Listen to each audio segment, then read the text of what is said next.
नमस्कार, स्वागत आहे तुमचे माझ्या नवीन रेसिपीमध्ये। आज आपण बनवत आहोत सुकटीची चटणी। हो, अगदी साध्या सोप्या पद्धतीने पटकन होणारी आणि अगदी गावाकडे म्हणजे आमच्या रायगड साईडला, अलिबाग रायगड साईडला जशा पद्धतीने बनवली जाते त्या पद्धतीने आपण ही सुकटीची चटणी बनवणार आहोत। तर त्यासाठी काय काय साहित्य लागणार आहे आणि कशी बनवायची ते पुढे आता आपण व्हिडिओमध्ये पाहूया। चला तर मग सुरुवात करूया आपल्या रेसिपीला। तर इथे मी सुकट घेतलेली आहे।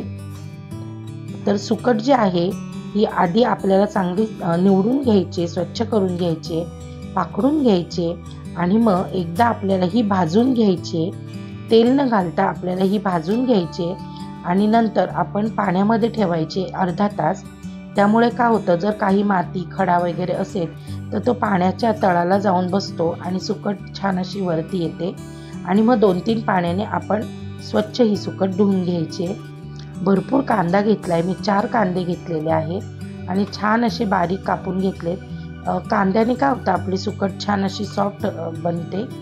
1 गड्डी लसूण घेतलेला आहे, 5-6 कोकम असे पाण्यामध्ये ठेवलेले आहेत, भरपूर कोथिंबीर घेतलेली आहे आणि कढीपत्त्याची पानं घेतलेली आहे। तर भरपूर असा कांदा वापरायचा आहे, कमी वापरायचा नाही। आता आपण काय केलंय, पॅन गरम केलाय आणि पॅनमध्ये तेल घालून त्यामध्ये 1 गड्डी लसणाची जी ठेचलेला लसूण आहे तो घालून घ्यायचा आहे। लसूण चांगला परतला का आपण कढीपत्त्याची पानं, कांदा वगैरे घालायचा आहे। तर आधी आपण लसूण चांगला परतून घेऊया। आता आपण कढीपत्ता घालून घ्यायचा आहे, एक 10-12 कढीपत्त्याची पानं घेतली। मग नंतर आपण कांदा घालून घ्यायचा आहे आणि कांदा छान असा रंग बदलेपर्यंत परतून घ्यायचा आहे।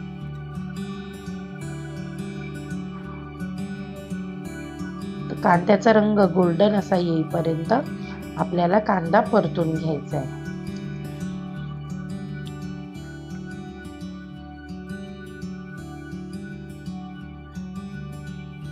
तर तुम्हाला असं वाटत असेल की कांद्याला वेळ लागणार आहे, तर आपण काय करायचंय, आता ह्याच्यावर झाकण ठेवून आपण 5 मिनिटं हा कांदा शिजवून घेऊया। मध्ये मध्ये आपल्याला कांदा परतून घ्यायचा आहे, म्हणजे खाली लागायला नको म्हणून। तर आता आपला कांदा परतून झालेला आहे। आता आपण ह्यामध्ये आलं लसणाची पेस्ट घालायची आहे। तर मी फक्त 1 चमचा आलं लसणाची पेस्ट घालते, नाही घातली तरी सुद्धा चालेल, काही गरज नाही आहे एवढी। नंतर थोडीशी कोथिंबीर घातलेली आहे। फोडणीमध्ये कोथिंबीर घातली ना का खूप छान अशी टेस्ट येते।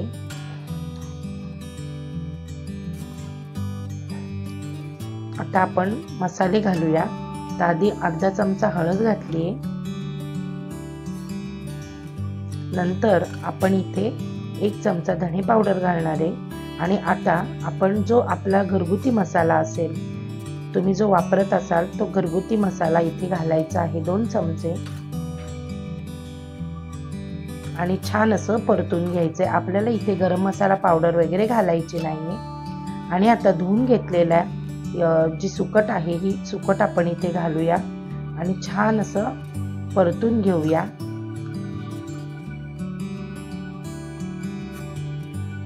आणि सुकट घेताना ही शक्यतो पांढरी सुकट घेतलीत ना तर तिला छान चव असते।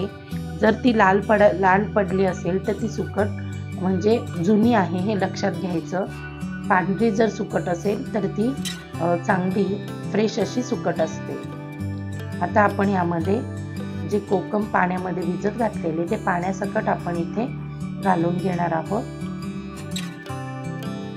आणि एकदा छान परतून घेऊया आणि झाकण ठेवून आपल्याला ही सुकट शिजवून घ्यायची आहे।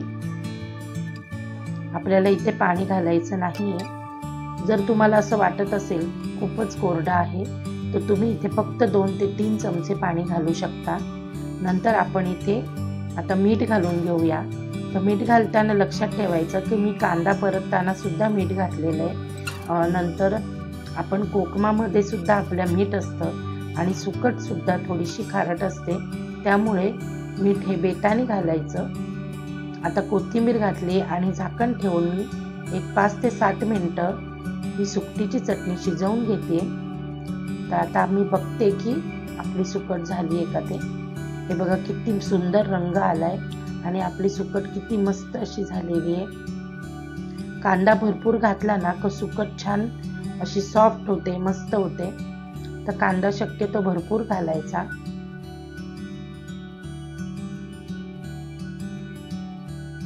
आणि आता आपली सुकट पण तयार झालेली आहे. आपण पुन्हा एकदा 1-2 मिनिटं झाकण ठेवून वाफ काढून घेऊया. हे बघा आपली सुकट तयार झाली आहे खाण्यासाठी. आता ही तुम्ही तांदळाच्या भाकरी बरोबर, ज्वारीच्या किंवा बाजरीच्या कोणतीही भाकरी किंवा चपाती बरोबर